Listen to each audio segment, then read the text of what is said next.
Hello guys and welcome everyone to today's edition of testing, to today's laps that we do around Monza in the Formula Pro car.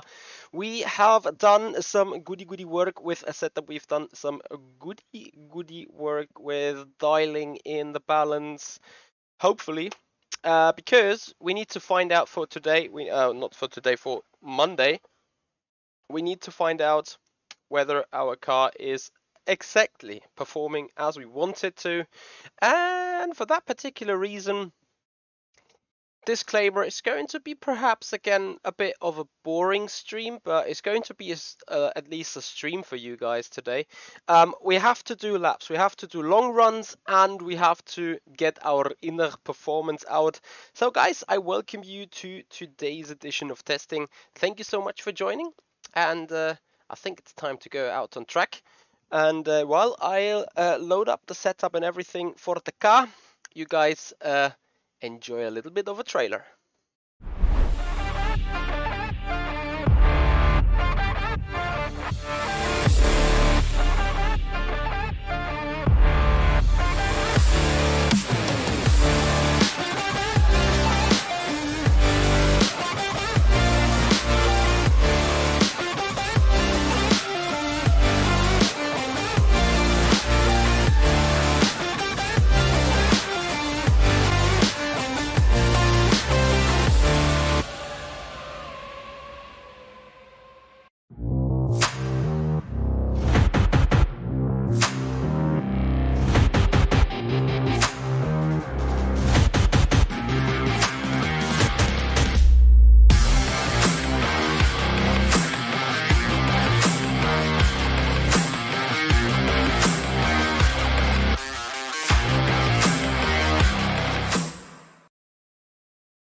guys, as promised, we have taken out the car on the track, and with that, again, welcome everyone to long runs.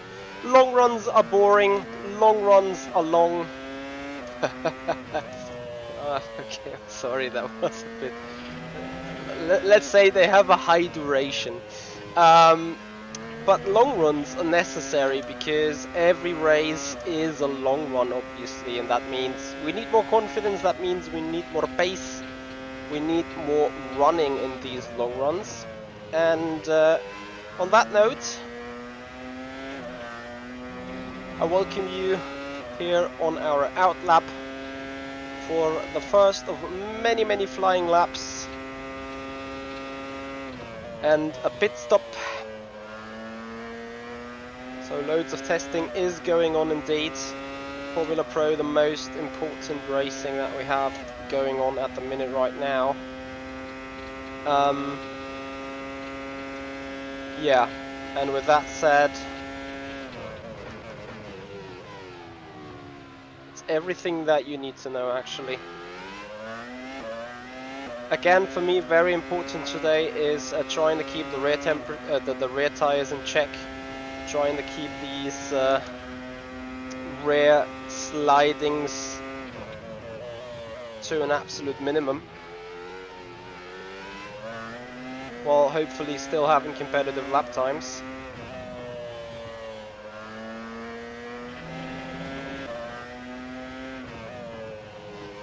As you can see, the car obviously very heavy. It's Guy Scream, hello and welcome, thank you for joining. Happy weekend to all of you.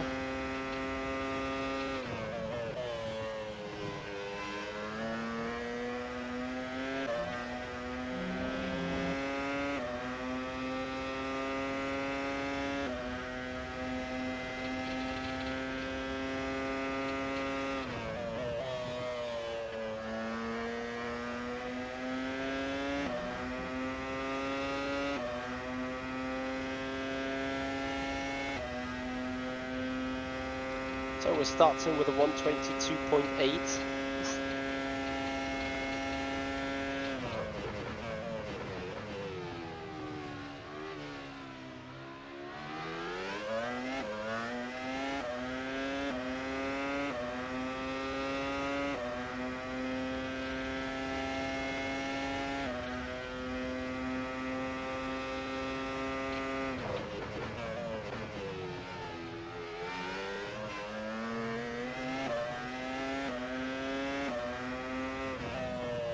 And of course you guys are heavily invited to get a chat going, to put down the questions if you want them, and have us a little bit talking if you guys wish to.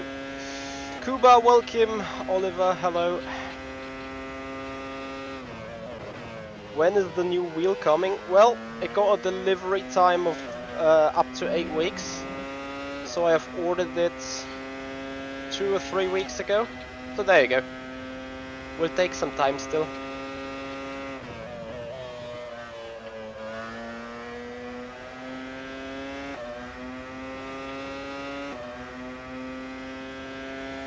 Does more grip mean more tire wear? To a certain extent, yes, because there's generally more friction.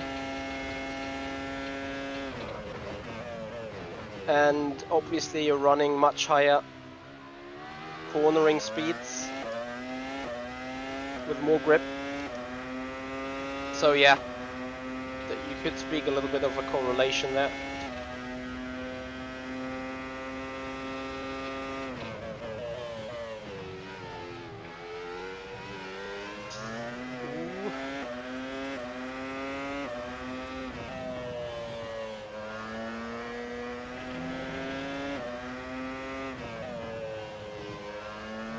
Alex Maggio, how too fast?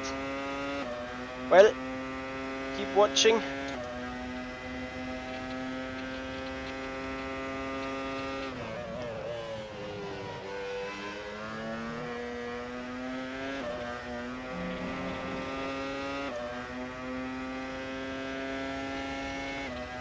No, more grip means less sliding usually.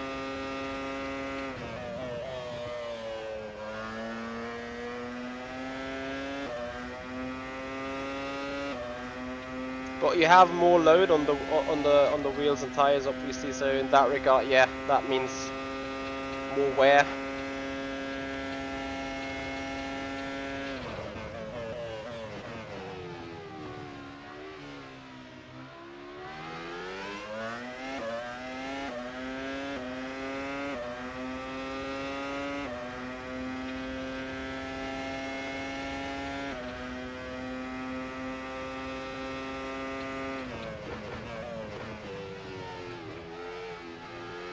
Oh, the car very lazy.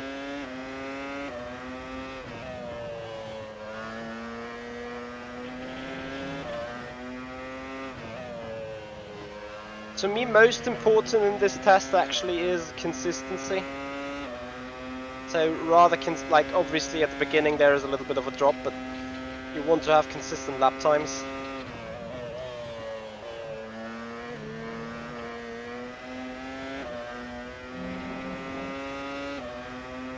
Ukriet, hello and welcome. Looking good. How about you?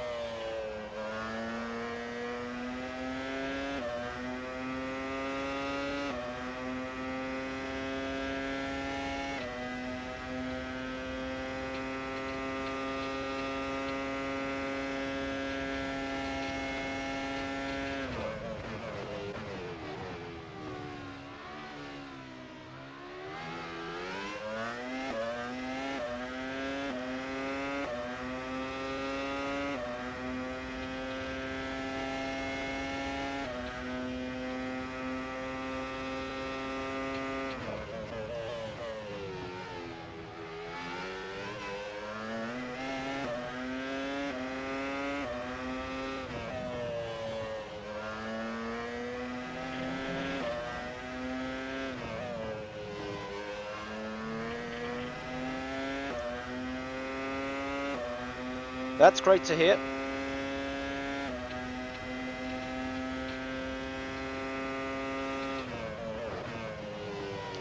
It's Skyscream. What exact correlation you're after? Tire degradation together with what? With a grip? No. I don't think that Max had a chance for P1. I mean, I don't know how the tires would have been or how the track would have developed, but I think 3/10 faster is not really what would have been possible for Max, because the lap he has put in looked pretty clinical.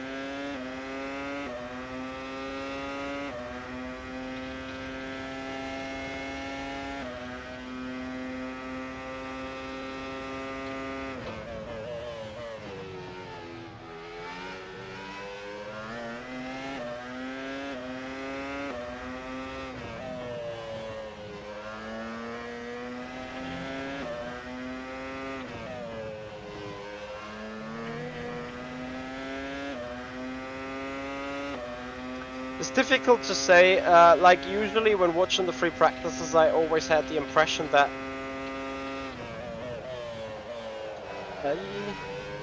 Red Bull had the faster package, but I may be wrong.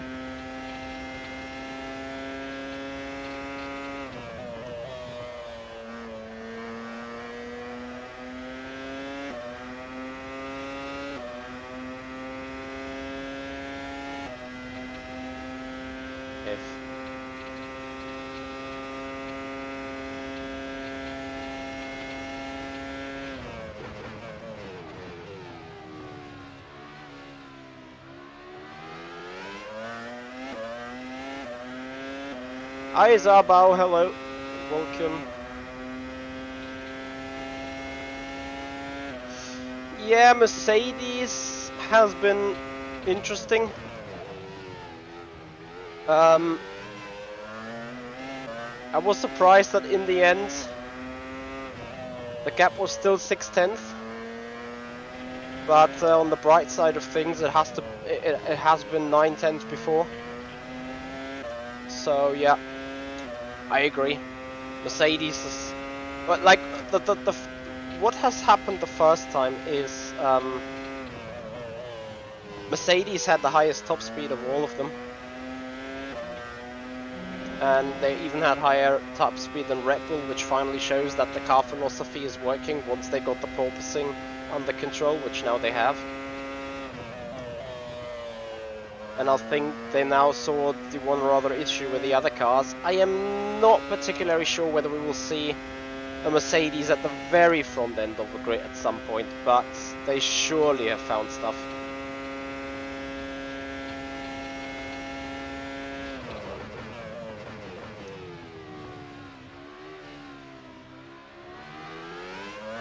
Yeah, Red Bull has indeed looked strong on their long runs on Friday, but I think Ferrari did a long run that morning that looked particularly good as well, if not identically fast. And then I think the long runs of Perez haven't been as impressive as those from Verstappen, though one has to say, or has to admit, that obviously Perez missed FP1 due to Yuri Vips driving. So from that point of view, one needs to see.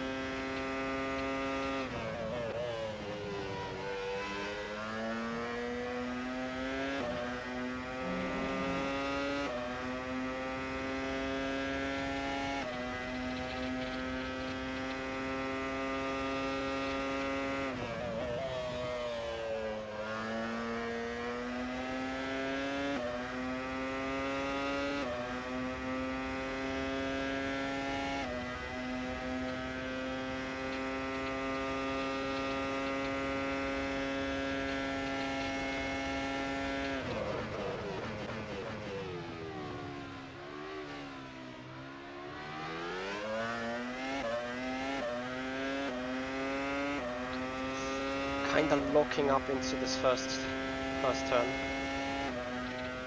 Make sure to stop it.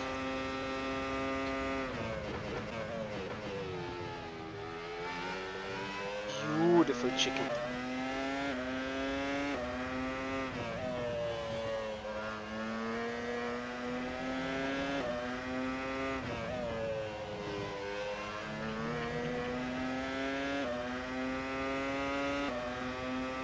Yeah, I agree.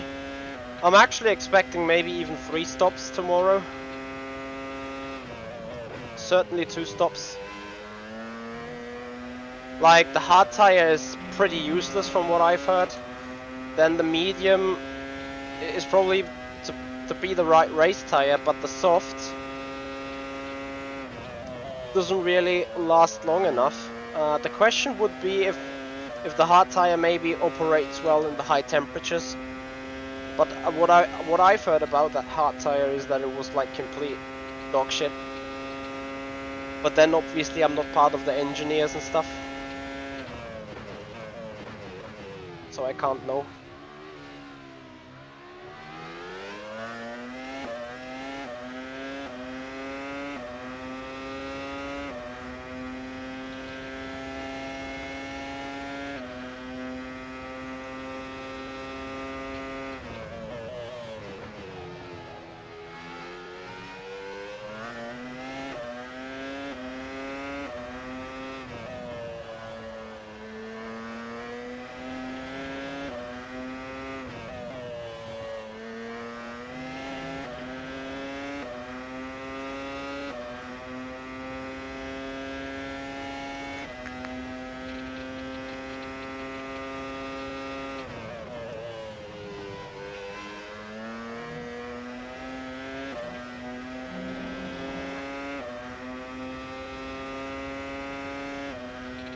Okay, looking good. Yeah.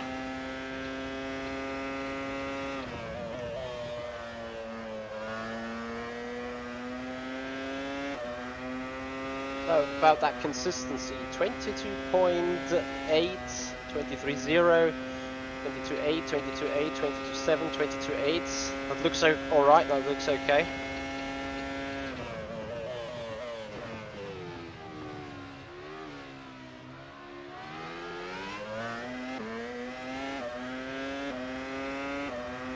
messed up a bit that first turn. But yeah, tire degradation is now kicking in as well. So.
Not really, to be honest. I mean, obviously you never know what the other teams are doing.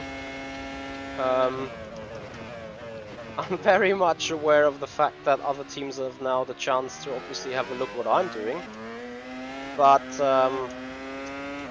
you know, they can't do anything about the fact what I'm doing. They only can compare it to themselves to say whether they can do it too or not. Obviously from the team I have some insight, but yeah, roughly we're all around the same pace. You know, all of the drivers in our series, or in this series, like, yeah, there's not a single driver in the Formula Pro racing series that can't drive, you know. So, as you can imagine, we're all pretty identical, like, you know, 10th up or down. So from that regard, obviously I'm now gathering data, other data that others have not gathered, and the good thing is, like, we compare it within the team. So if I say, hey Annie, look, I've done a couple of laps on this prime tire on the alternate tire, then he knows exactly what to do with that information, how to put it into his trajectory, to compare it with his data and the knowledge he got from the tires.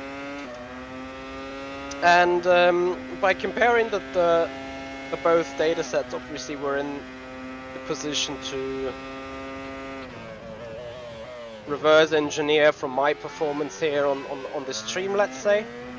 Whatever I'm able to do now in the long runs, Yanni will be able to kind of reproduce that, do some calculations with it, and then sees whether his performances or his short runs, like, I want to call it short runs, when you do, let's say, 6, 7, 8 more laps only. So I've done 14 laps now when I have finished this one. But let's say if Yanni is doing just 6 or 7 or 8 laps, just checking for balance, but also checks for the lap time and for the different conditions that he may run or may not run, and then gets the set of data from me, he has obviously the possibility to reverse engineer and say, okay, look, if my balance is alright in those 6 or 7 or 8 laps, I can kind of draw and expect my pace to be rather the same quick, or a tenth slower in the end, or a tenth faster in the end. So obviously within the team we're able to compare, but I mean, it's part of the game that people don't share stuff with the outside. So obviously we don't share setups. Sometimes, like from a conversation, it's like a little bit of, let's say, trading. You speak to certain people whether they have certain issues. So, you know, trying to find information by asking the right questions and hopefully getting the correct answers. And obviously there's a little bit of hide and play going on as well.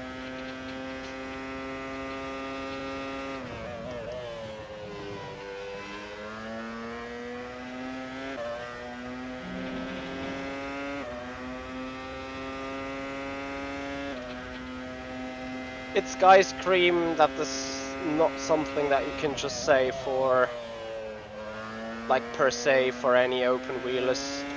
It's always car dependent. Like this car sometimes needs toe in or toe out, sometimes doesn't. Really depends on the track. How long will be the race distance for reference? I don't know. Depends always on the speed for a 60-minute race. As we have went fastest lap. I expect we'll be close between 44 and 43 laps, I assume. I mean, just, you know, judging from the pace.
So from here on, actually every lap should be rather a little bit of an improvement now, as we're just becoming lighter at the moment.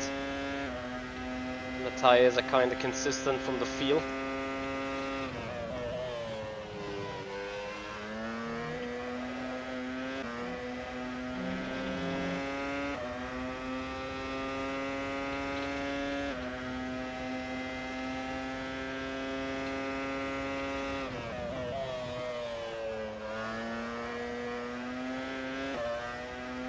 Yeah, if you guys are new to the channel, though, if you're watching this for the first time and saying, yeah, the guy is just driving around, looks rather boring, but maybe it's interesting, then please have a look on our YouTube channel and browse through the available videos on demand.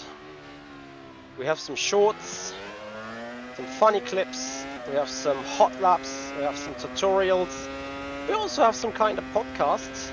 Well, sort of podcast is more like a monologue.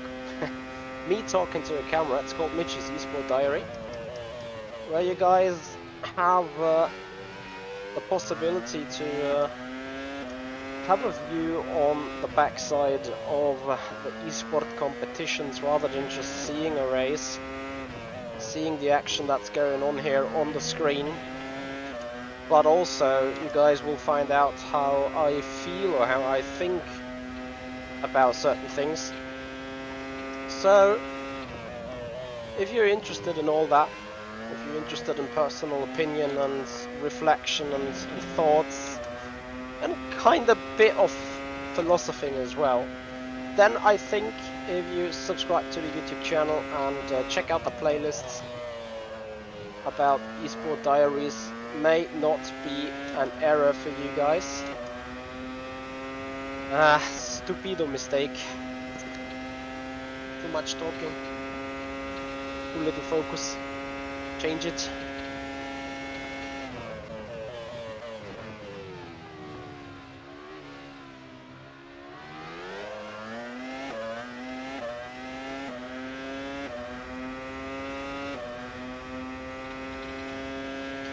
So yeah, and obviously if you guys want to support me, then please follow up on Twitch, subscribe to the YouTube channel, help us to grow this.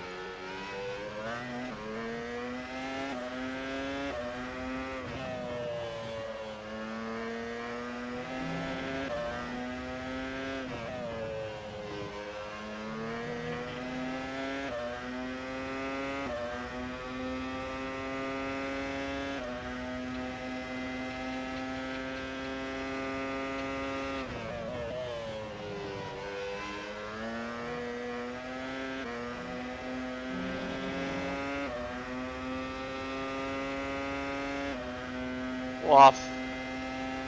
It's Skyscreamer here, yeah. Mechanical failures late into the race, always a pain. It's exactly like crashing with 3 laps to go. Like I had it in Spa in the FSR race.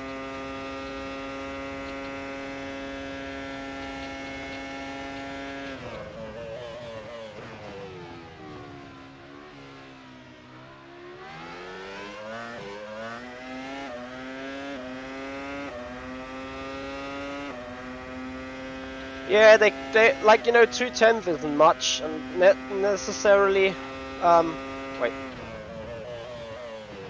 not necessarily needs meaning like you lose a position and stuff. But obviously it could mean you lose the draft, or you need to push harder to make it back into the draft. You know, like it just can change your racing situation a fair bit.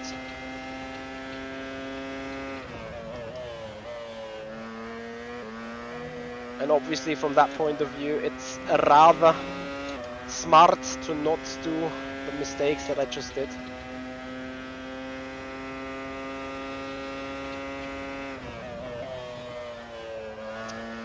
Oliver, there is a number of reasons to it. One of it is, yes, because it's been Monaco. It's one of the most boring races. I have had some private obligations as well this week, so had to sort some other stuff. And since I'm a Burst eSport manager too, I also had a call on Thursday, not during the particular race time, but like 2 hours before the race, and it went for 1.5 hours, and I was like, just, yeah, you know, I haven't done any preparation for it before.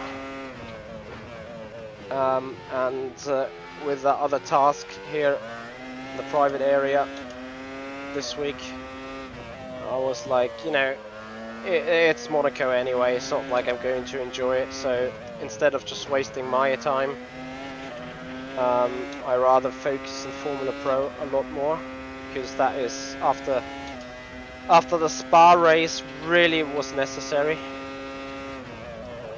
Then obviously soon there is Virtual Endurance Championship, 24 hours of Le Mans. Need to make sure to have some time spent for that as well.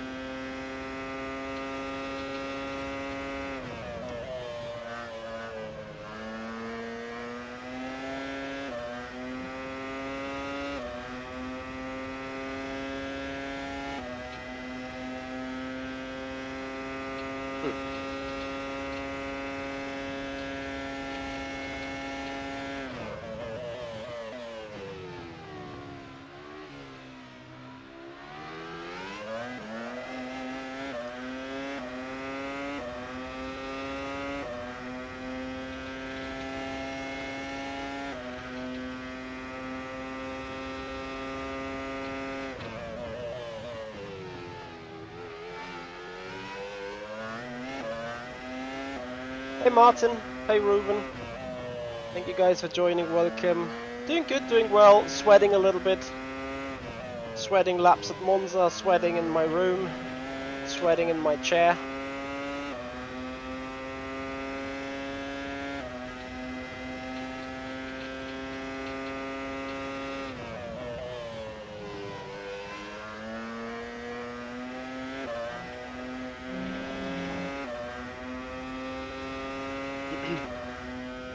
Ukri, yes, you are right.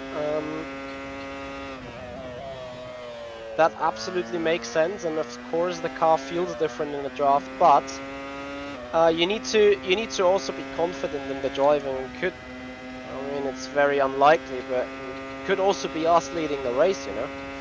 And if you're just used to how this car performs in the draft,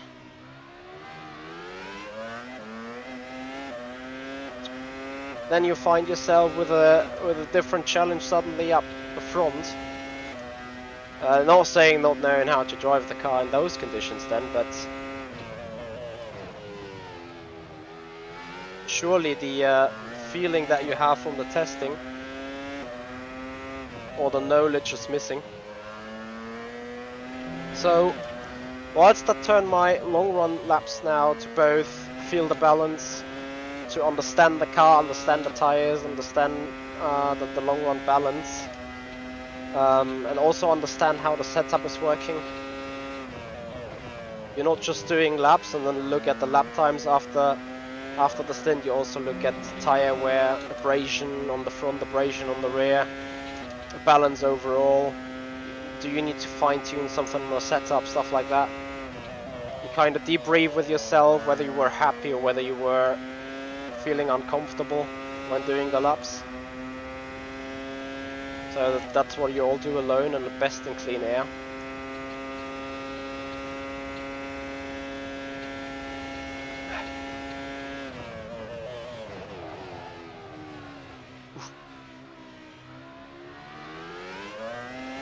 Like, you're also looking at stuff like this.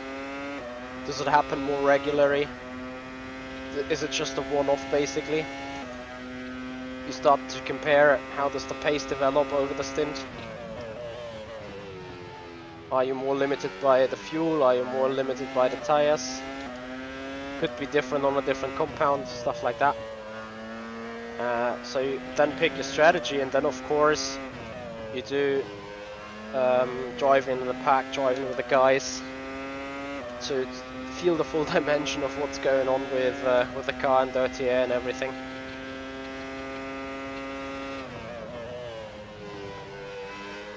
What happened, Reuven? I heard some certain Florian Gaia is asked to finally retire or something, but I haven't seen the race even, so I have zero clue what's going on or what has happened. But obviously I would appreciate some insight into that.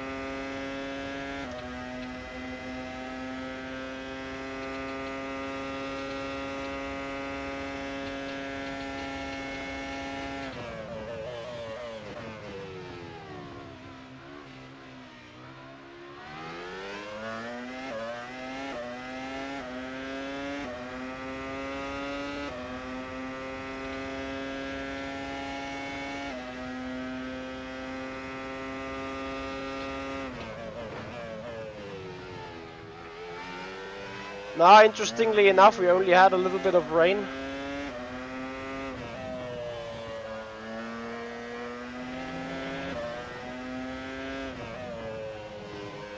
But I heard that, like in Paderborn, in the northeastern part of Germany, there were tornadoes. But you clearly feel like there was a cool down all around. As you say, like I think yesterday we had over 33 or 32 degrees centigrade. Today it's 24, 25.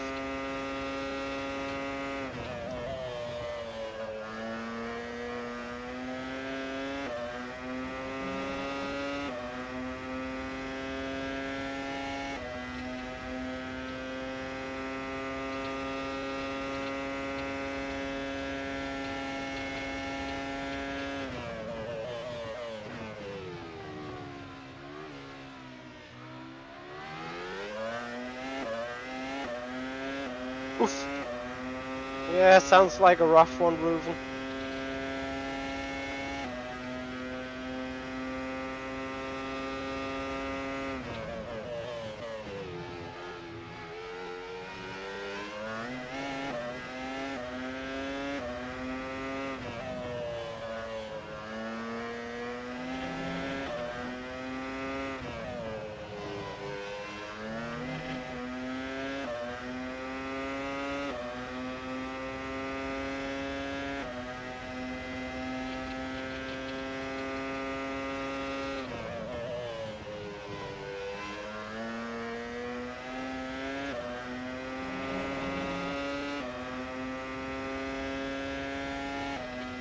Yeah, exactly, Reuven, like, it's Monaco.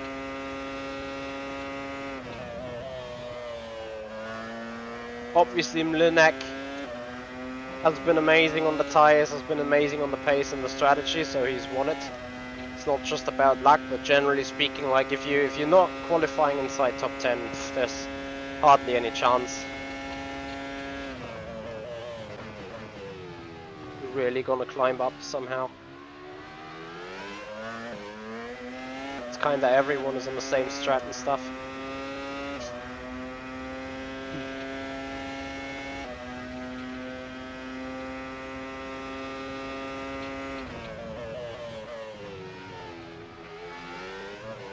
Oof, that was way too direct.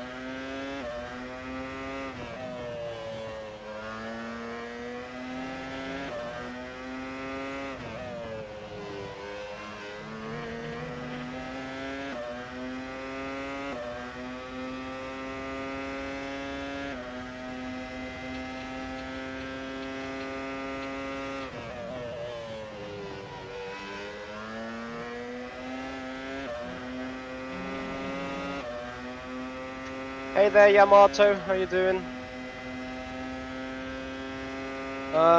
Well, you have just joined the preparation for that one. It's okay, it's going alright, it could be better, could be worse. I think we're in a kind of stable condition though.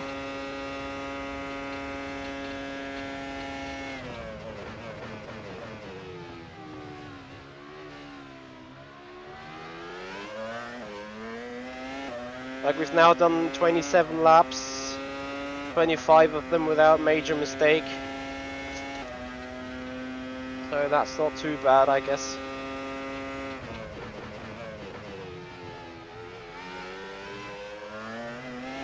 Yeah, that's loads better.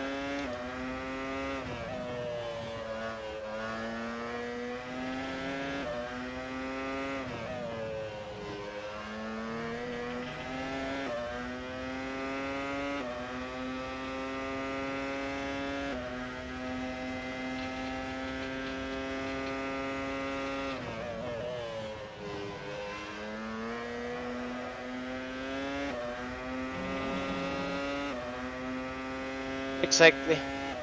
Whether the pace is alright, we're probably only gonna find out on Monday. I seriously hope, I think though it's alright, but yeah, you'll never know until you run against your competitors, right?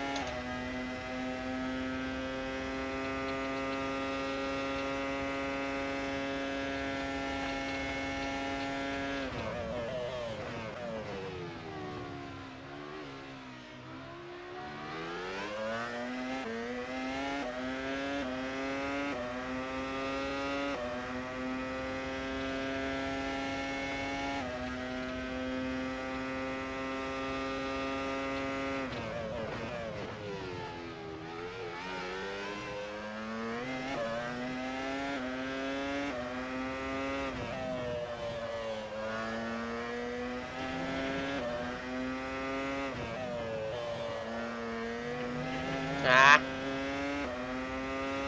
Hey there, Buffalo. How long have you been sim racing for? I'm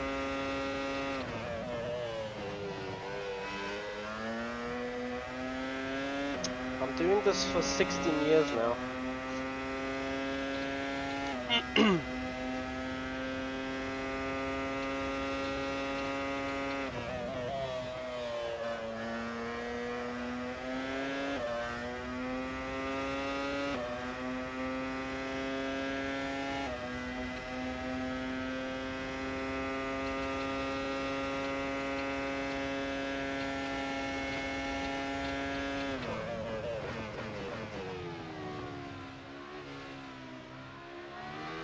Yeah, Frankfurt surely was one of the cities hardest affected by the storm.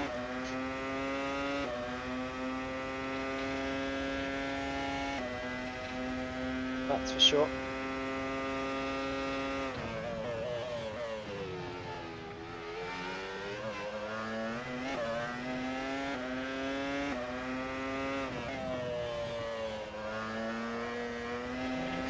So guys, I think 30 laps shall be enough for the moment.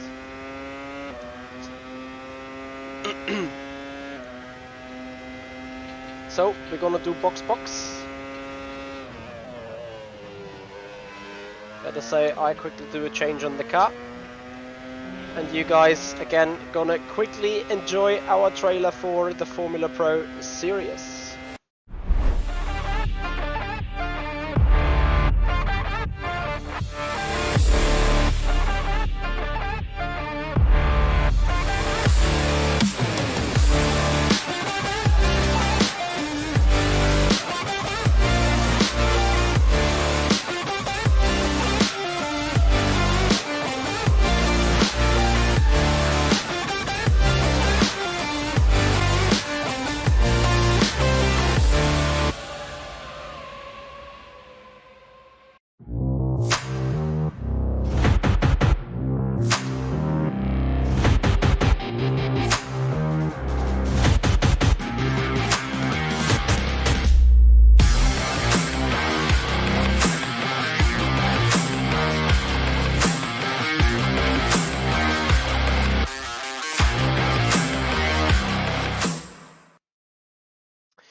So guys, welcome back to some more laps here around Monza. I have changed the tires, I have fueled up a little bit of fuel of course. And we have another pit stop requested. Because something just went wrong on this one, that doesn't matter.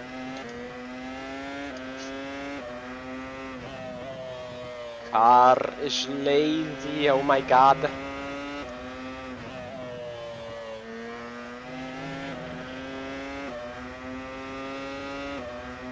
Yeah, I liked LFS back then for a lot of fun, to be honest.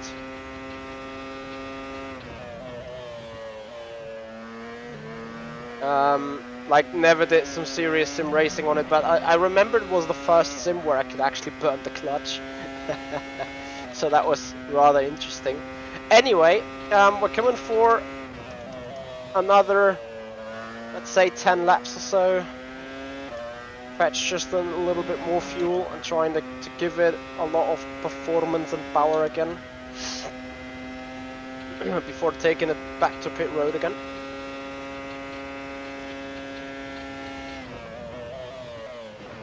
Oh, oof. Unlucky.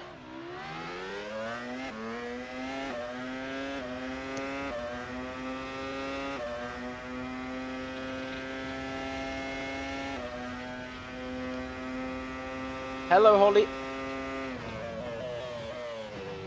I think it's great. What do you think? Okay, I am missing each and every apex right now.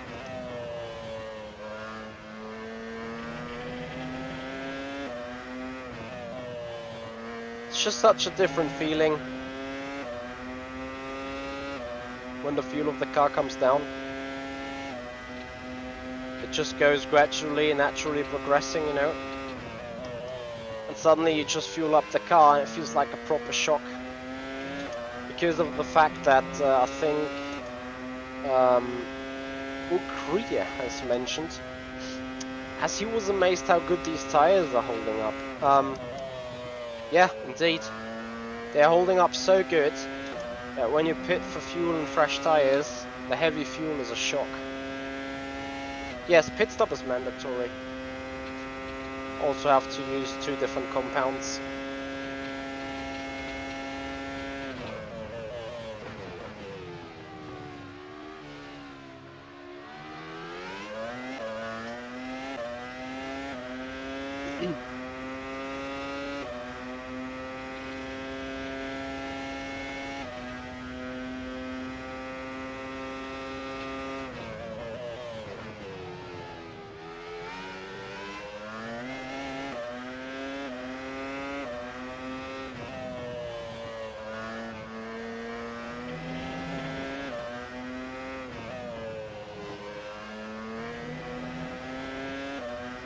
Buffalo, 16 years, yes. And then there was another question from you, I think.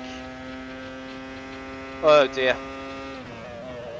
It was obviously something entirely different. rFactor 1. No dynamic streets, no dynamic rear roads and stuff. So it was quite some difference. and obviously no flat spots and stuff. I didn't do iRacing back then. I did, as I said, some LFS and stuff, but yeah, nothing too spectacular.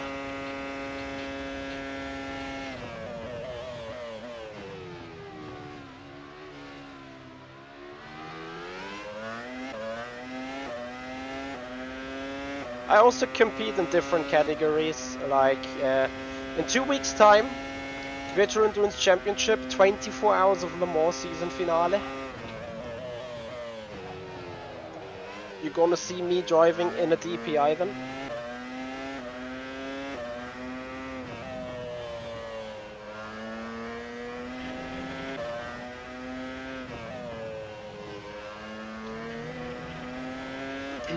In the Cadillac DPI, that is.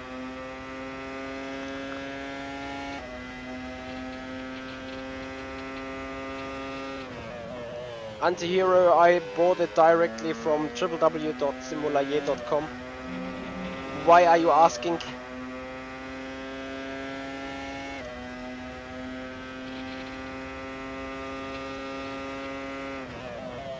By the way, Zoo Music, I get your impression that I'm only driving this car right now, since we're racing in Formula Pro, we're racing in an FSR and stuff.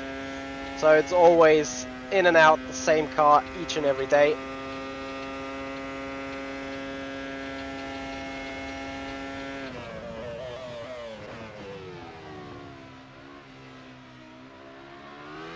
Yeah, but there will be different cars again, don't worry.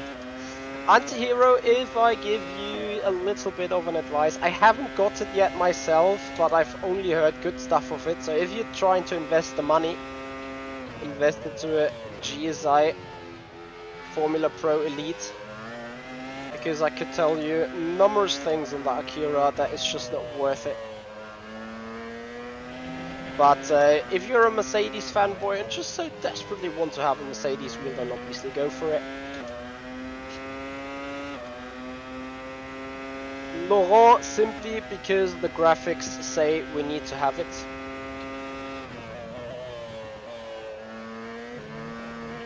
Remember, this is sim racing, so it shall simulate racing. Of course, you could simulate racing just without a halo, 100%, I get that.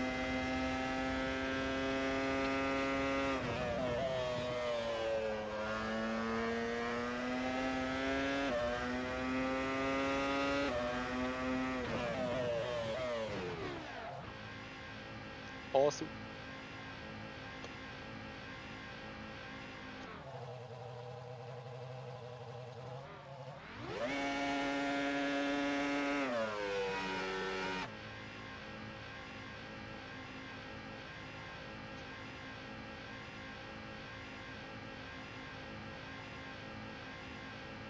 So, back used to the high fuel. We now go out for more stints, for more runs.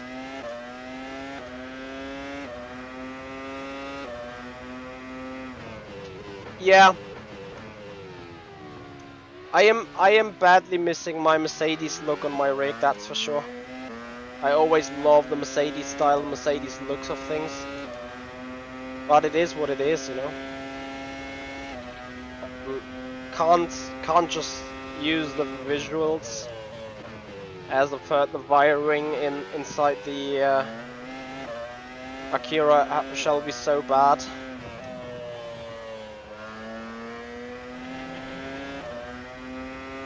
And actually it fails so often. It's just like, you know, you fix it and every 3 months you start adjusting and hot fixing it again, and like I fixed it 8 or 9 times during a period of 2 years. It's simply not safe to race. There's not much to argue with that, I guess.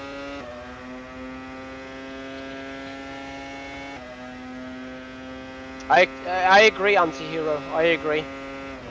And on top of that, the customer support wasn't really great and friendly, so I was like, just, you know, F it. It's awesome decoration. I'm still gonna make a short about it, where I'm doing a little bit of bragging rights of having a Mercedes wheel.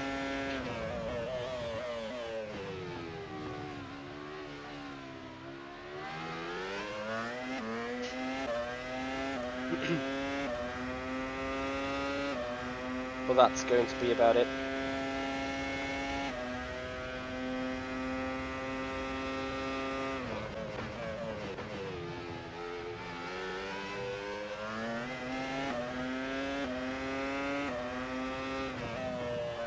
Everything that you can see right here, right now, including this Akira rim and this Fanatec rim, I think between 10 and 11k.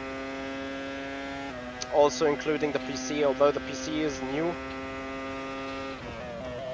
and has been upgraded. And it has been obviously very expensive, so it's actually 12 or 13,000 euros in the meanwhile.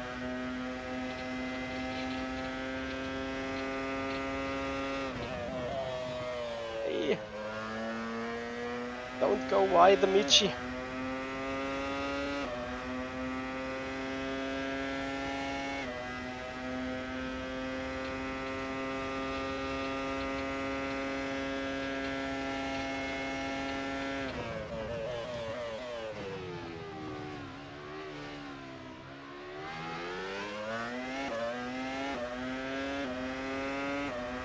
Yep, it is a calculator on the right. For fuel or for other things.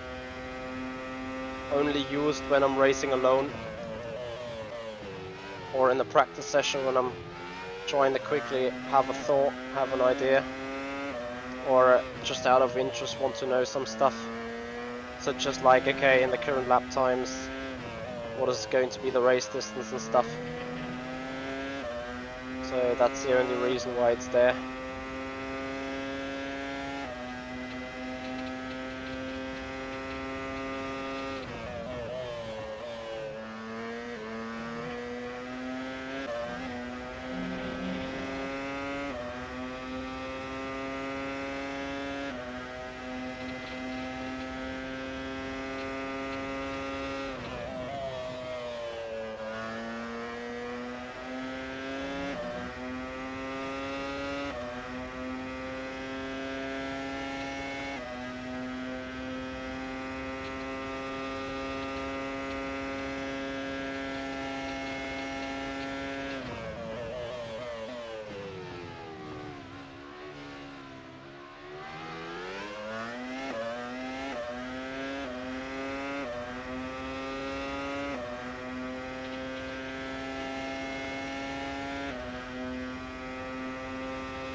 Lettenboff, thank you very much for the follow and welcome to the stream.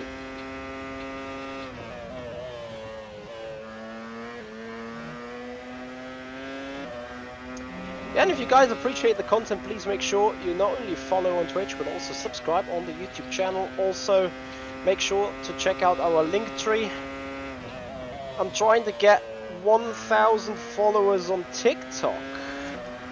For those interested in the shorts, for those interested in the short clips that are rather fun or interesting or full of skill, make sure to check out our link tree in the video description.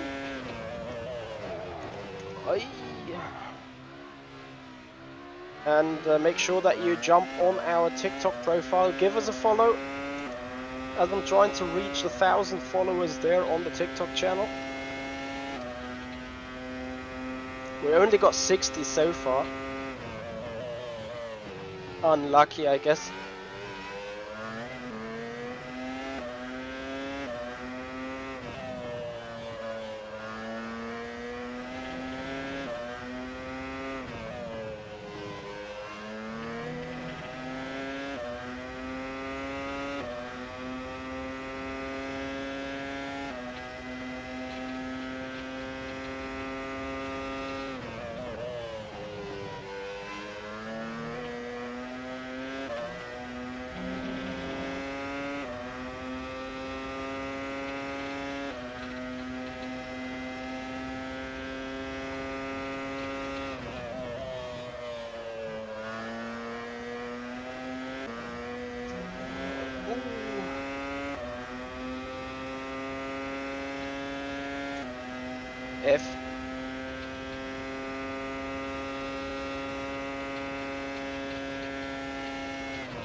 So I've spoken about doing debrief after the runnings. This is one of these stints where a debrief is highly necessary.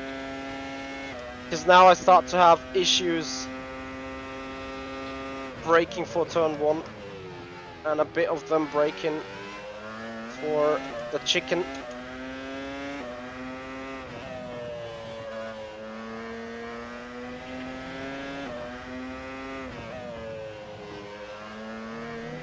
Which at least gives me the necessity to adjust a little bit on the braking side of things. It should give us more stability for the brakes again.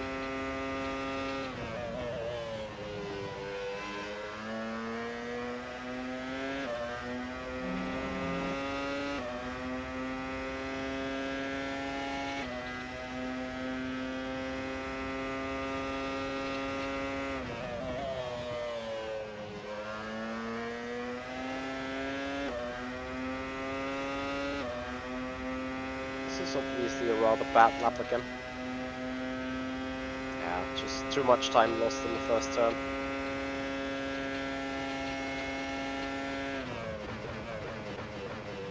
Loads better.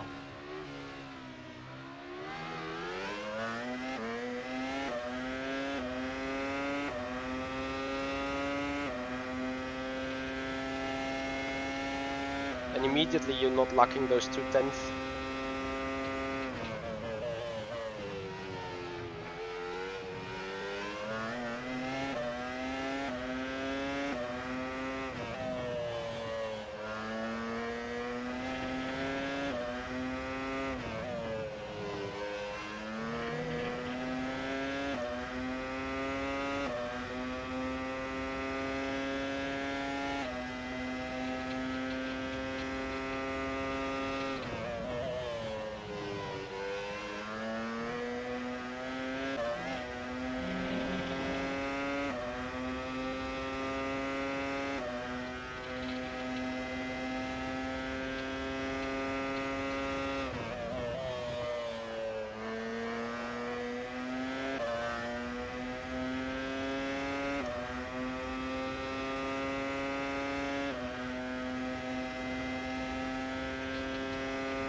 So the race will be on Monday,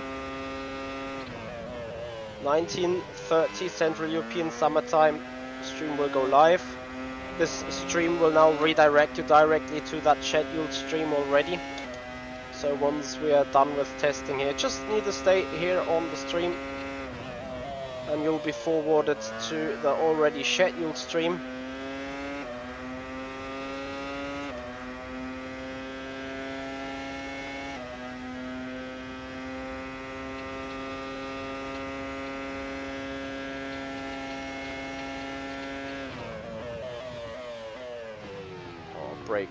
Broke way too early.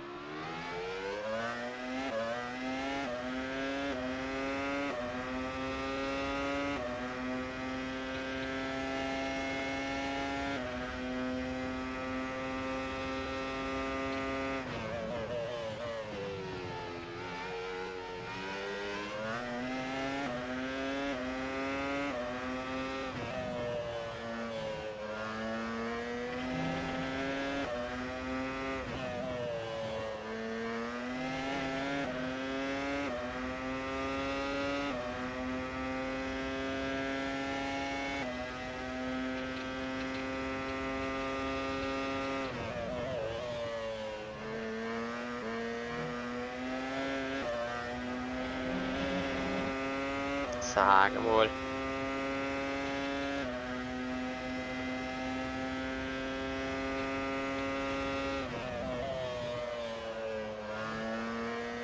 some reason I just can't get faster for a longer period of laps.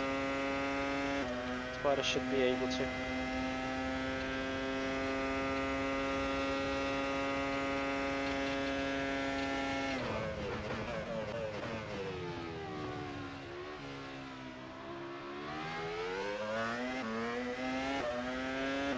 I mean, it was an extreme shit lap too, but still too slow.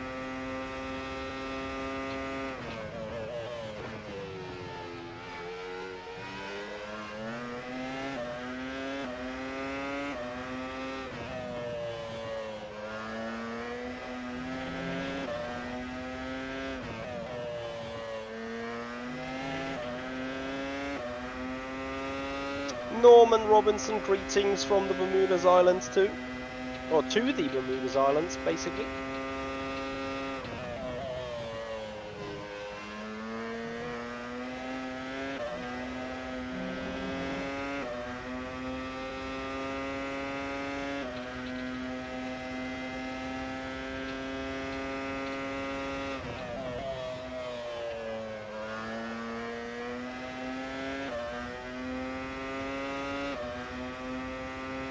So finally I'm picking up some pace.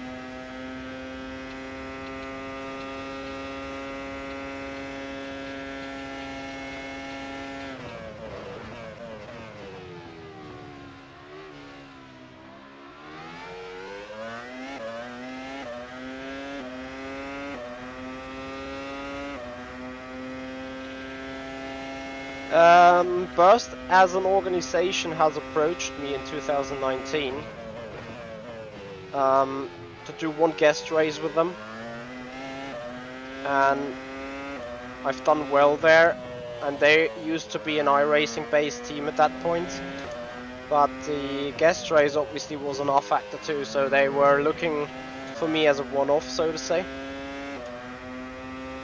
And on that occasion though, I was like, yeah, you know what guys, what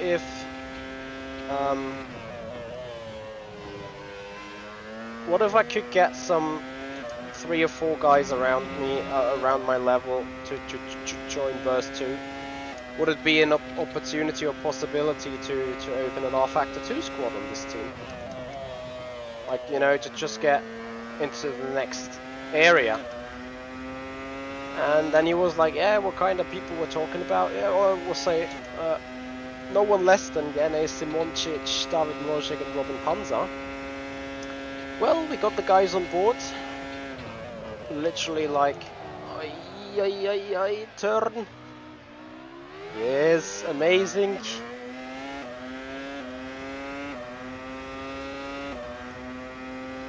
So we got the guys on board. Literally 3 months after my sign.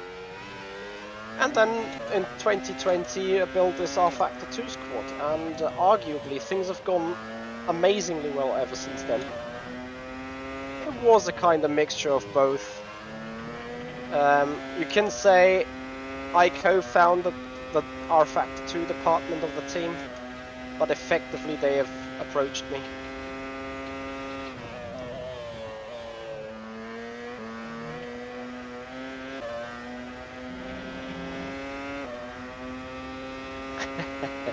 Thank you, Yamato. Yeah, if someone clips it, I'm gonna make it a short.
Thank you, Phil, about the setup.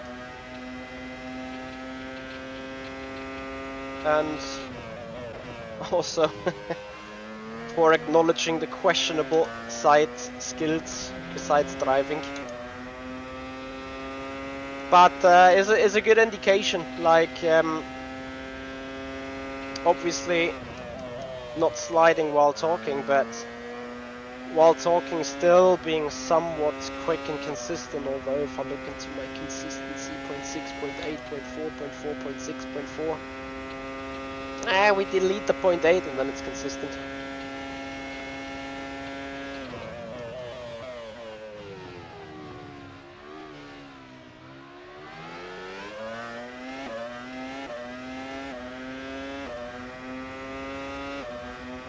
But yeah, like, you know, while being consistently quick, and having the mind capacity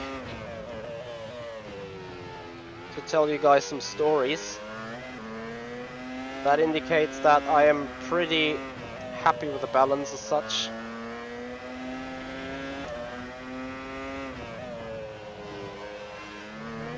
I mean, we're doing the 49th consecutive lap right now. So almost F1 distance done.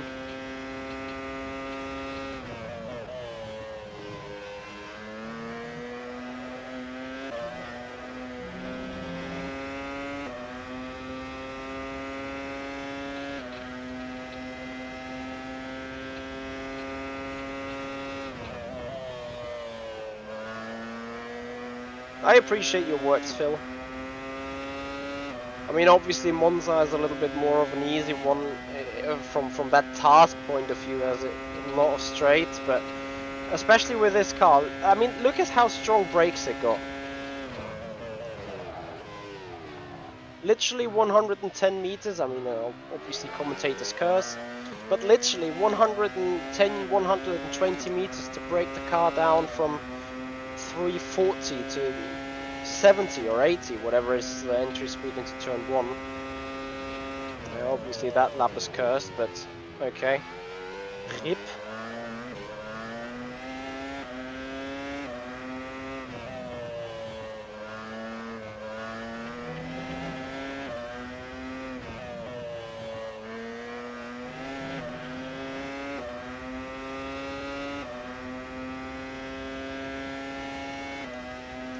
So, yeah, even while talking and everything, you need to be 100% on point with these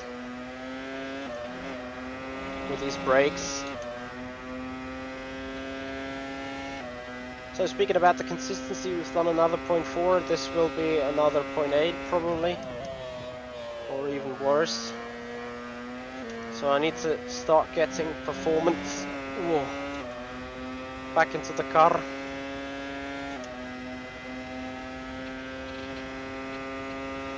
Yeah, let's say the direct drive displays very nice what the car is doing, and with a slide out of parabolic I have absolutely overheated in my rear left tires. So on the brakes now with another slide and snap into turn 1.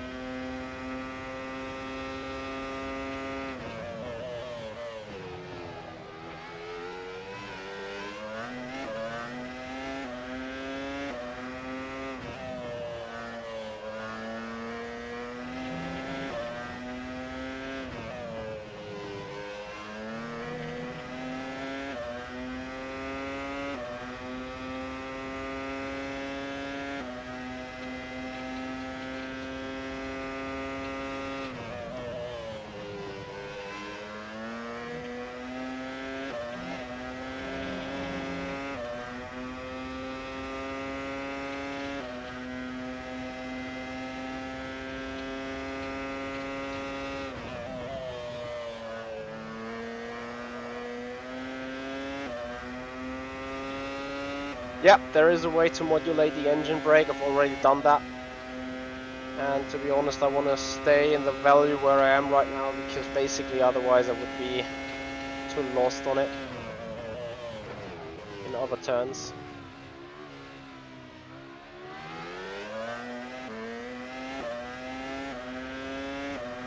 But yeah, the last slide was more a combination of the rear left being too hot and my braking being too aggressive for it.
So fuel is coming down now,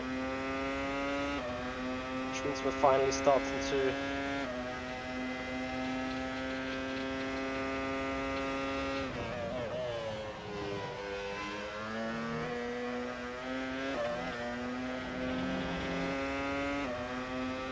now we've pitted twice, but we haven't changed the car, so or escaped. Only fresh tires and fuel and stuff.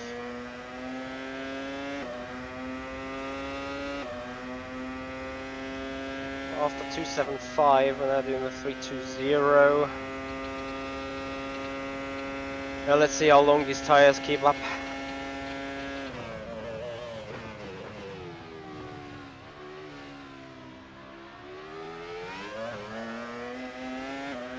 It's starting to slowly suffer from a little bit of traction loss.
Kapotzi, thank you for the follow on Twitch, appreciate it. Welcome. Hope you're enjoying the stream.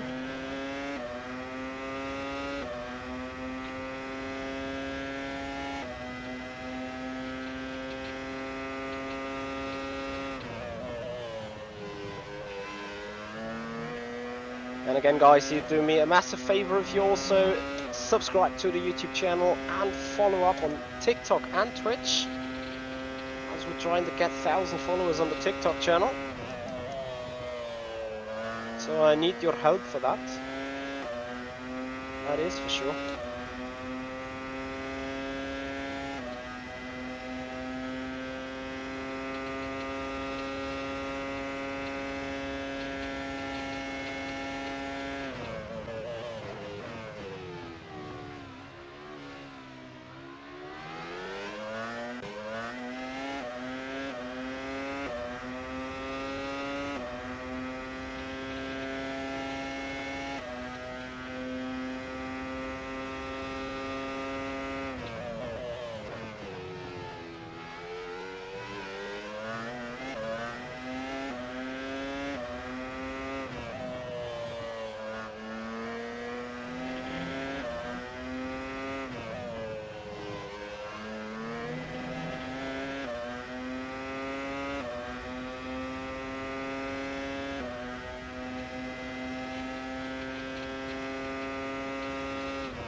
Yeah, it's an interesting finding. I expected the car to change balance. So far it did not change balance.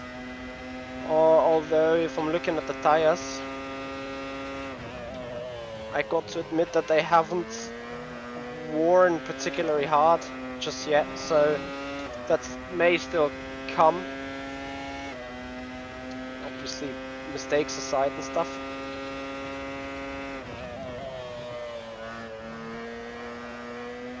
But I think this lap, without the mistake, could have been a 22.1. So let's see whether we can make it work.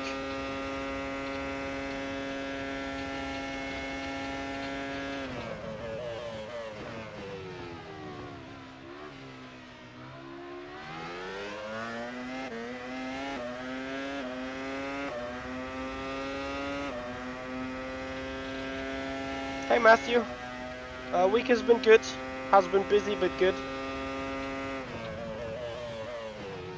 How was yours?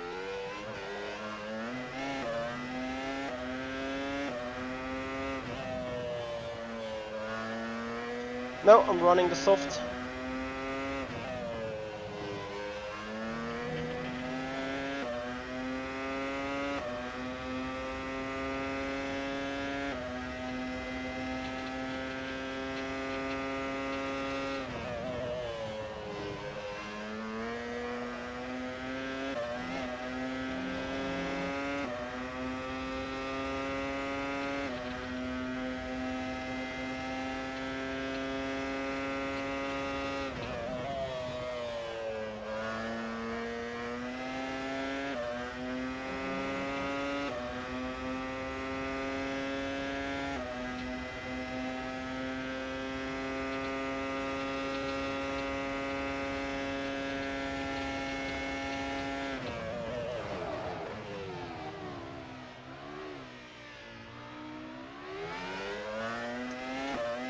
God damn it.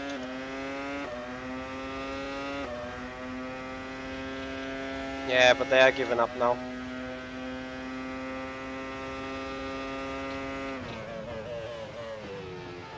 They're starting to significantly get worse.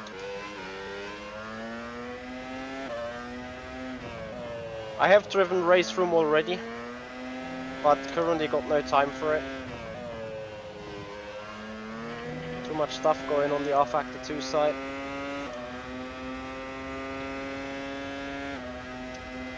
Yeah, I think I'm starting to lose focus a bit after nearly 60 laps in total.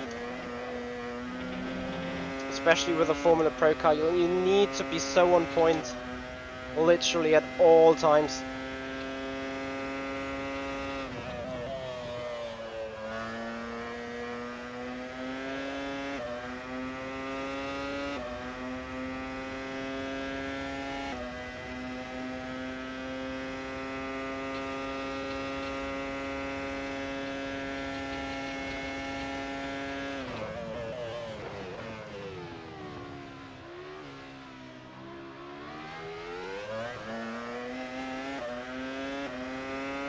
Next endurance race is in 2 weeks, the 24 Hours of Le Mans, the Virtual Endurance Championship on the 4th of June.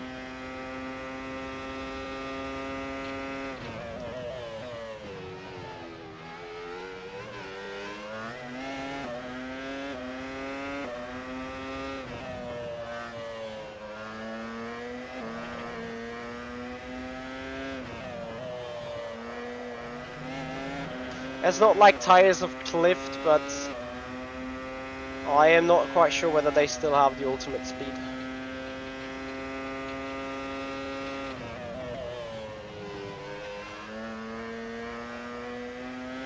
As now I think the balance of the cars changes quite dramatically.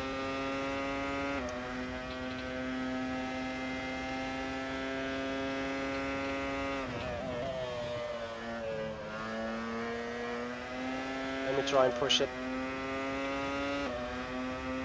I'd be disappointed if I can't beat that 21.8.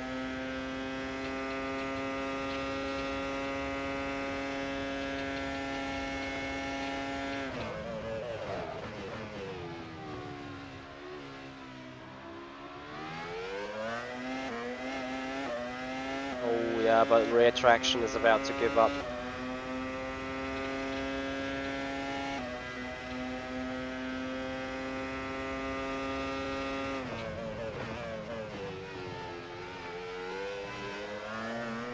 Yeah. The rears.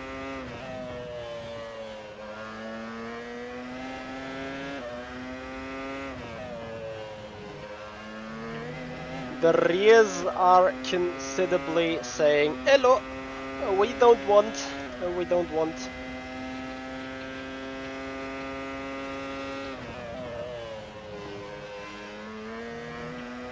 Especially the rear left is saying so.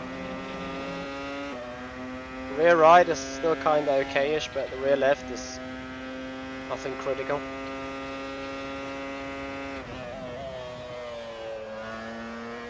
And with that, you go into a circle of doom, because you're not only starting to slide more, you're going to put on more heat in the rear left, stuff like that.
Yeah, not very nice.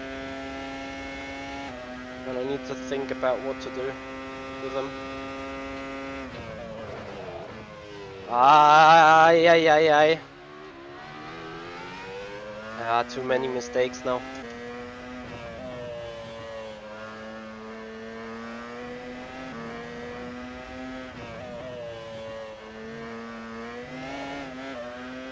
Wow. Yeah, the rear is... It's not completely gone, but I'm not sure if I can put in those fast lap times. Let's do a little bit of a cool down lap. Maybe it gets the rear in check again. And then I'll give it 1 or 2 more tries.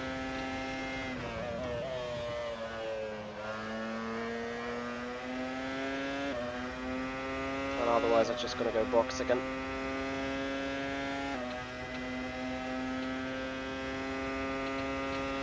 And give myself a 3-minute break.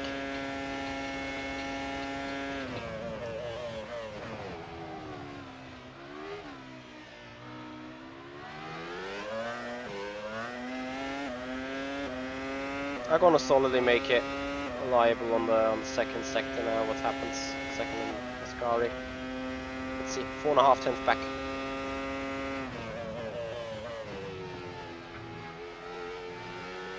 I'm driving like shit, so you can't really say.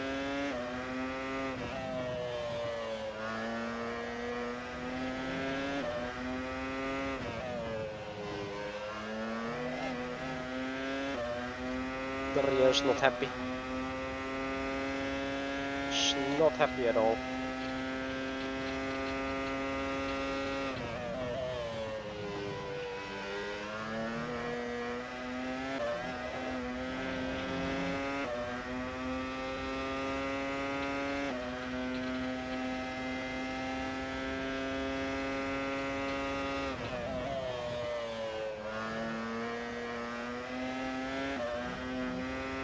Okay, final lap. Maximum push, maximum focus, here we go.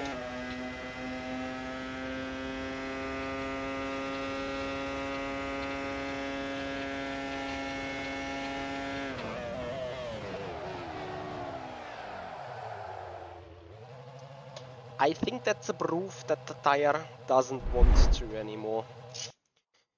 So, guys, that means I'm gonna put it into a 3-minute break. Also means I'm gonna be right back and grab some water, check that the data is saved, and then actually I go out for more data running.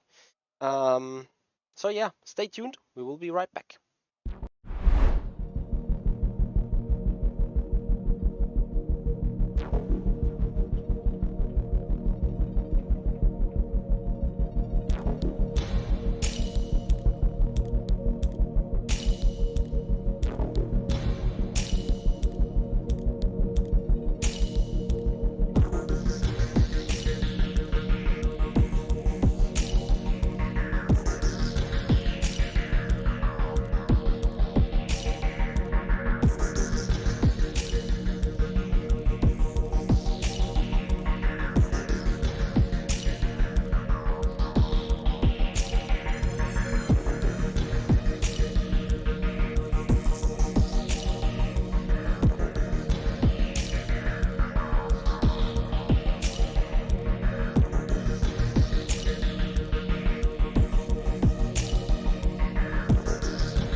guys, we are back in the car and we are about to leave pit road.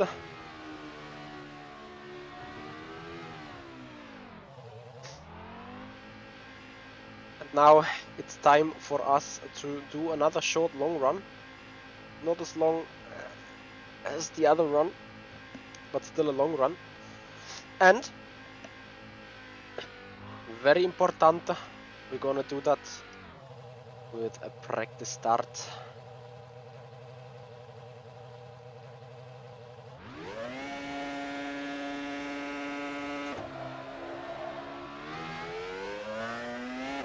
Very good.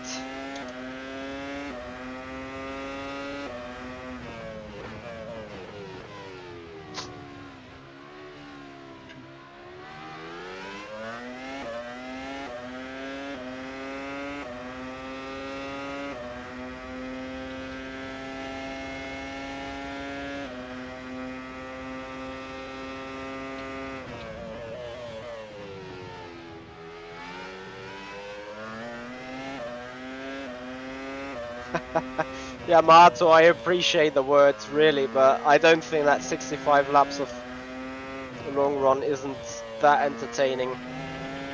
Anyway, guys, if you still appreciate that though, if you guys still love that, if you think that's fascinating, then please make sure you follow on Twitch, subscribe to the YouTube channel, make this community grow, and also check our link tree, of course, if you want to support the stream elsewise. Feel free to become a member of the channel here on the YouTube channel, or become a tier 1 subscriber on Twitch.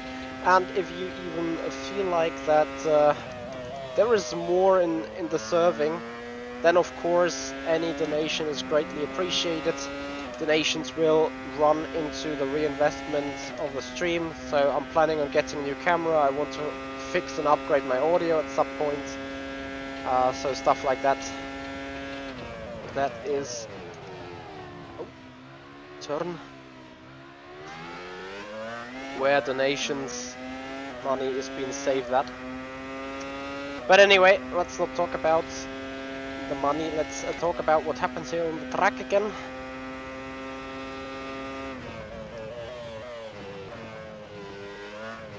Yeah, obviously the car is very heavy again, and I'm driving proper bullshit. I need to think about what to do in the race then. Like, of course we will have to do a pit stop, of course we'll have to do refueling, of course we'll have to be fast and flawless every lap, but just changing back to the car with heavy fuel, I just can't get into the rhythm.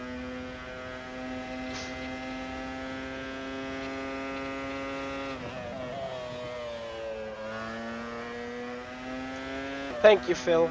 I really appreciate your words and your time. So again, guys, Monday is the race, 19:30 Central European Time. We're going to be live with a stream. So guys, feel free to check out the racing we do on Monday in this particular car, on this particular track, with this particular challenge. 20-1.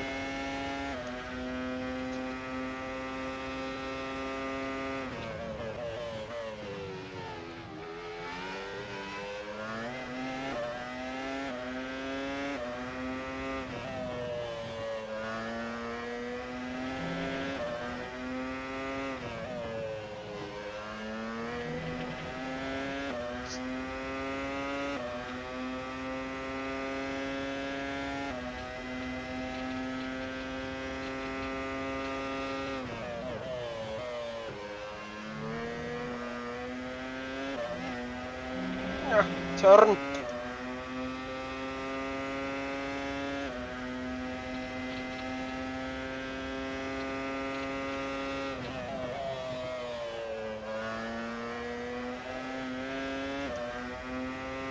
Well, Yamato, then you kind of found the sense of my channel here. This is not like the typical YouTube, we're doing some entertainment and fundraising channel, as you have discovered. This is more like welcome to the world of esports. How do we prepare for an esport event? How do I prepare for an esport event? And what is the things that we're looking at?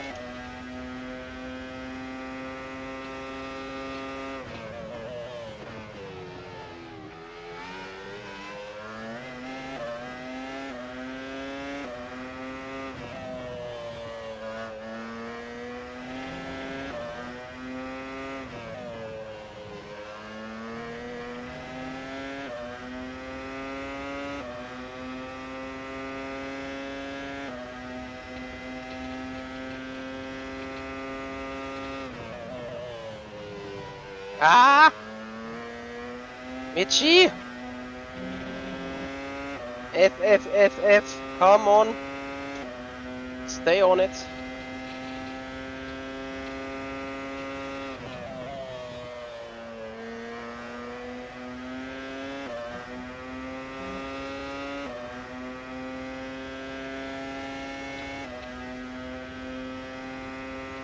Okay, so 22-1, 21-9, 22-0.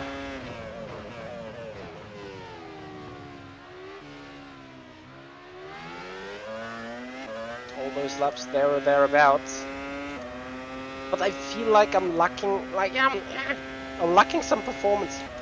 I'm just lacking some driving performance, I guess.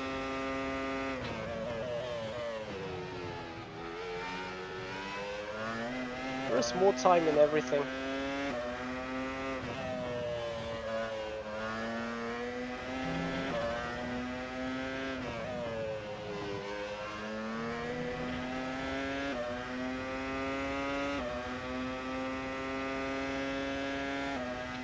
That's how everything feels at the minute.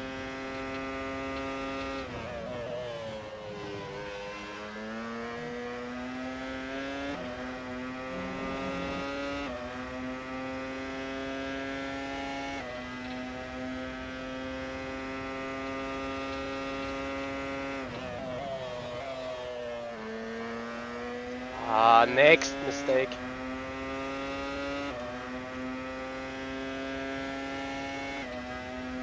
Thank you, Yamato. Yeah, I hope that we will get more attention. As you've mentioned, the devs of rFactor 2 are doing a great job at it. Releasing more content than ever and getting the sim to the next level again. I very much agree with that.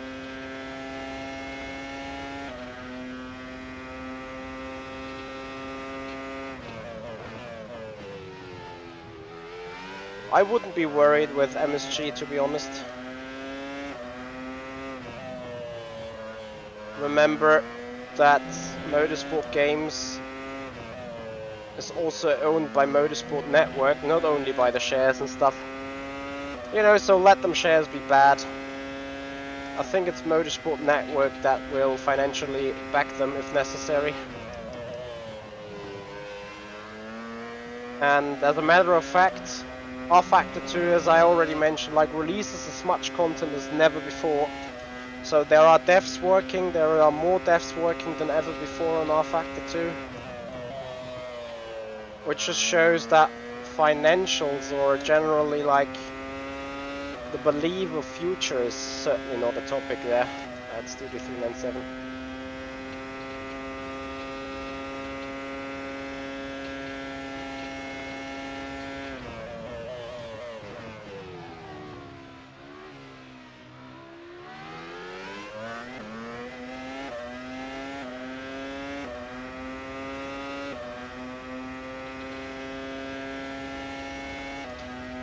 Like, what limit are you referring to, Mohammed?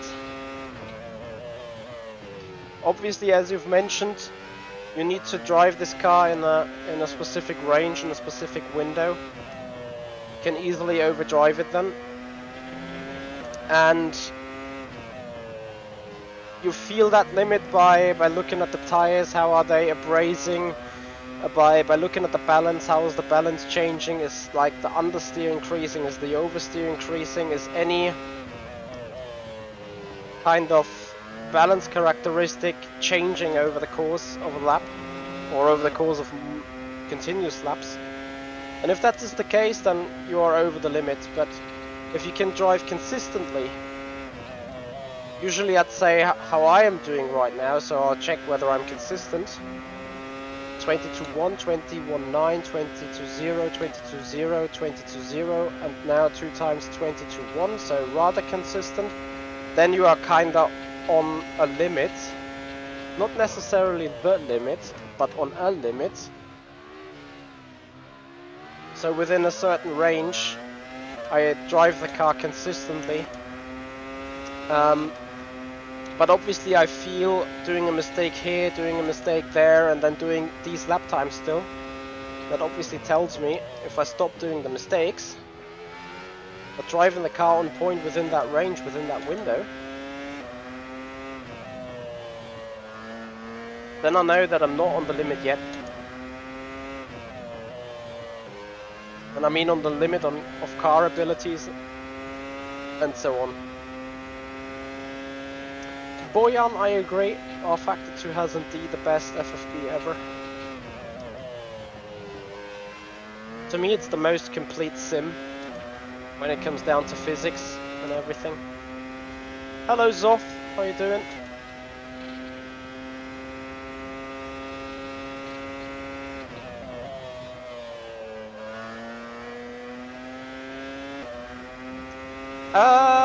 I don't know. I feel comfortable seeing the wheel turning with my steering wheel. Makes me feel more connected to the car. It's just, there is no specific reason behind it. It's just there. And as long as it is absolutely synchronized with my steering wheel that I have in hands, I don't mind at all. In fact, I think I'm more one with the car.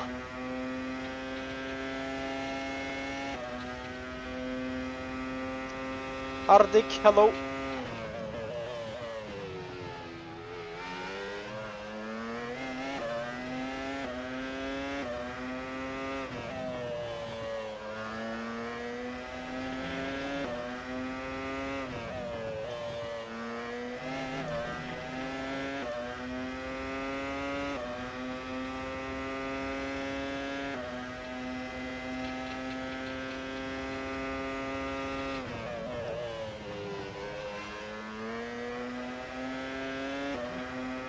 Oh, this is a brilliant lap.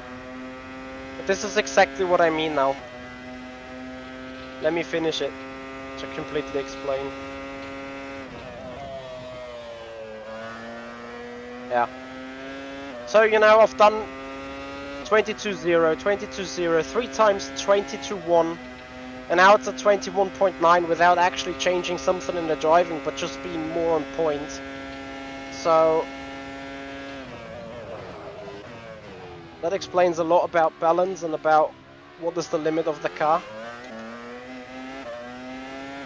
And I'm pretty sure we can attack the 21.8 that we're seeing as being the PB so far.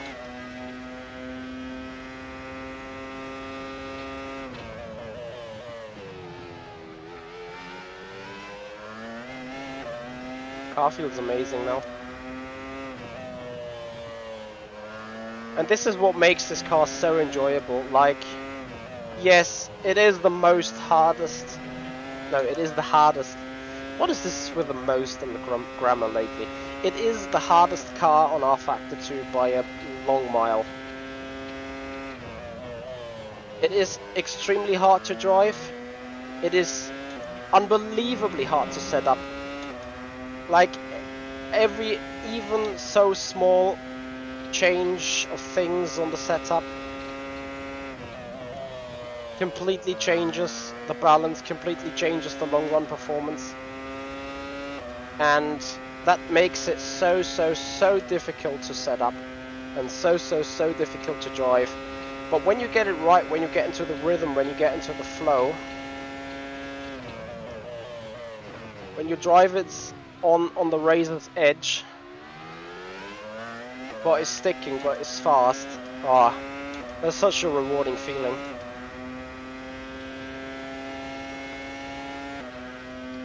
So what is someone in front of, like, what do you mean, Mohammed? If someone is in front of me and faster? Well, either he has a different setup that allows him to operate the car in a different window, and that is most likely the case, because then he has the possibility to be more aggressive or somehow carry more speed through the corners without shredding the tires, or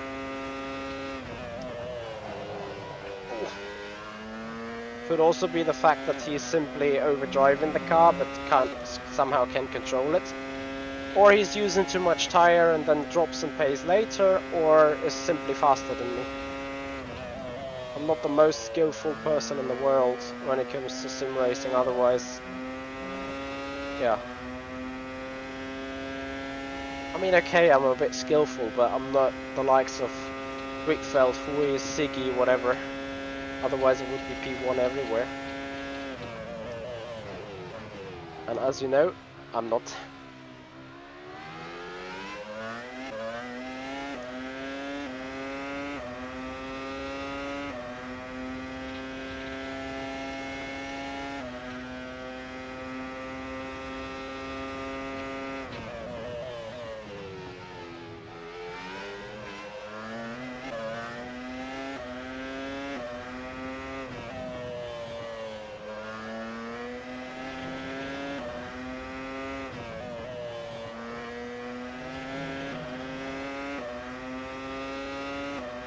Thank you, Phil. Thank you for your time.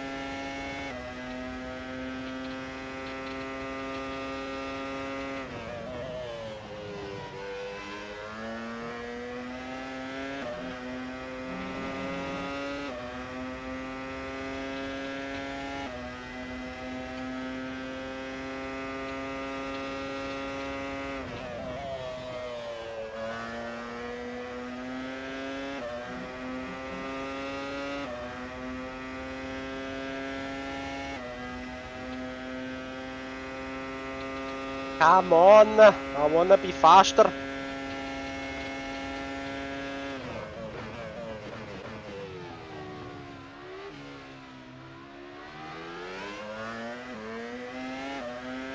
Yeah, the tire wear is slightly kicking in now.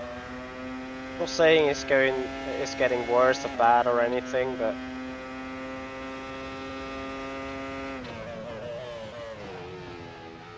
it's just that I feel that the tire is less forgiving.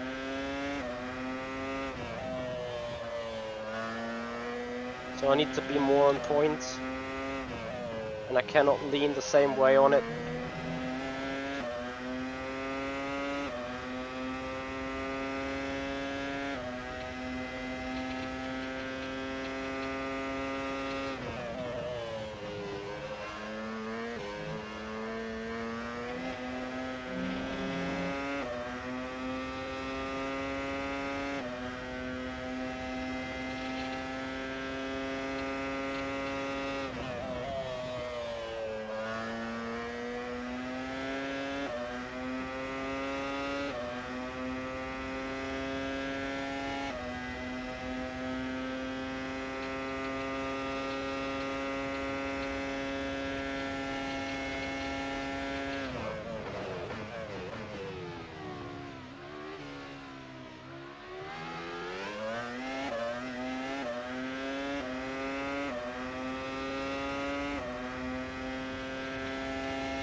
It's interesting.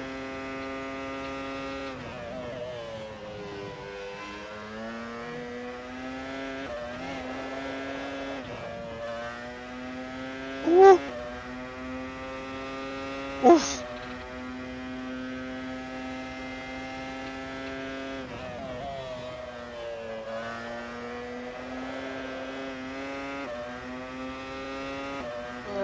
The car's a handful to drive. But that has lit up the rear left so damn much.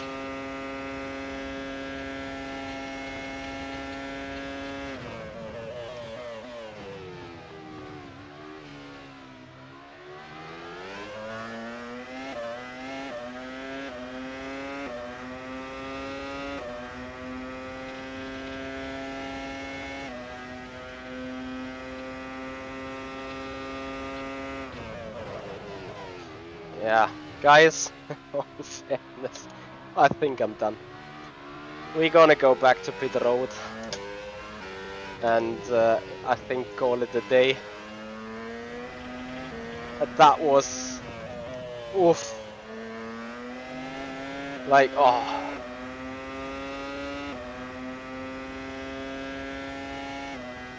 Actually, let me just go for one maximum push lap.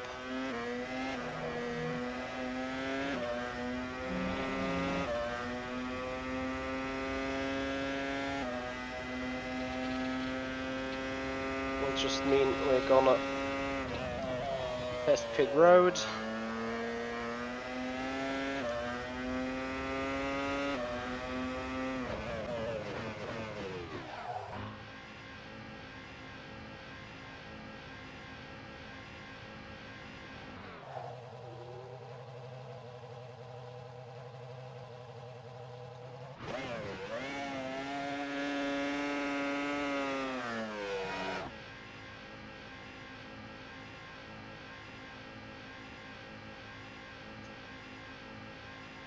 What a save.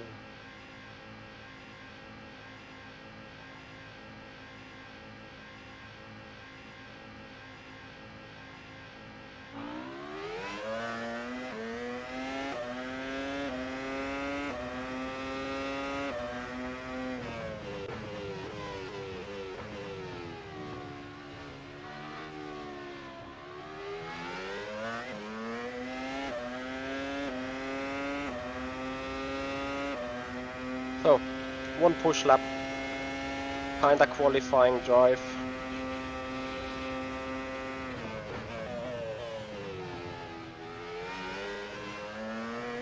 Need to fill the car.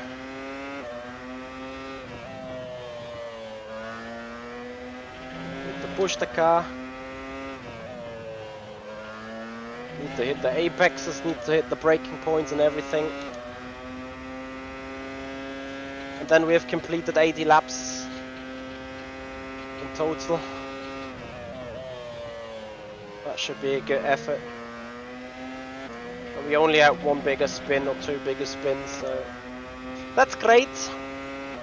One final lap coming up. Maximum push. Oh, the car is lazy.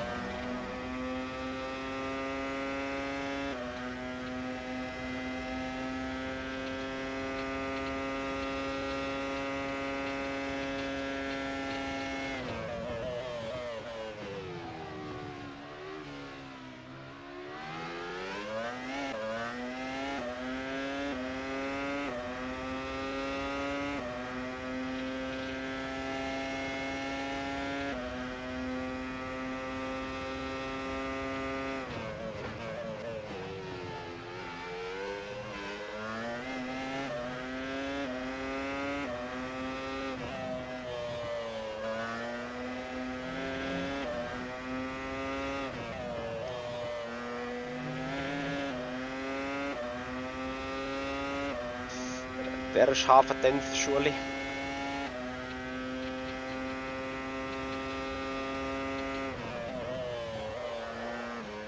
There is a full tenth surely.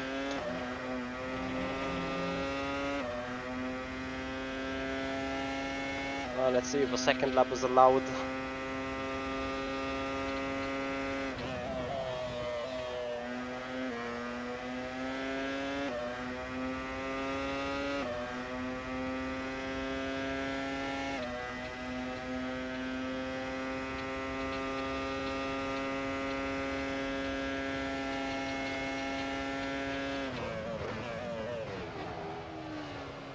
Seemingly it's not. So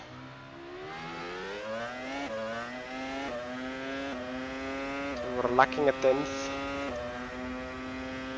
I mean, I can see whether I gain it back through at the point where I said I lost them.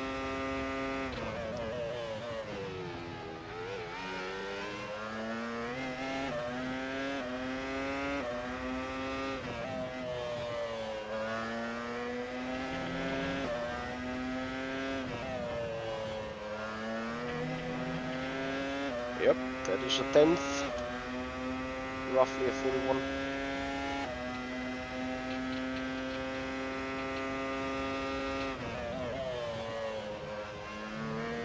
I lost that 10.2 again. Anyway, guys, I'm gonna park it. I'm just a bit too done. So again, I hope you have enjoyed what we have seen tonight, what you guys have enjoyed tonight. And please, I'd appreciate a follow, just like For Michael CHB has done. Thank you so much for the support.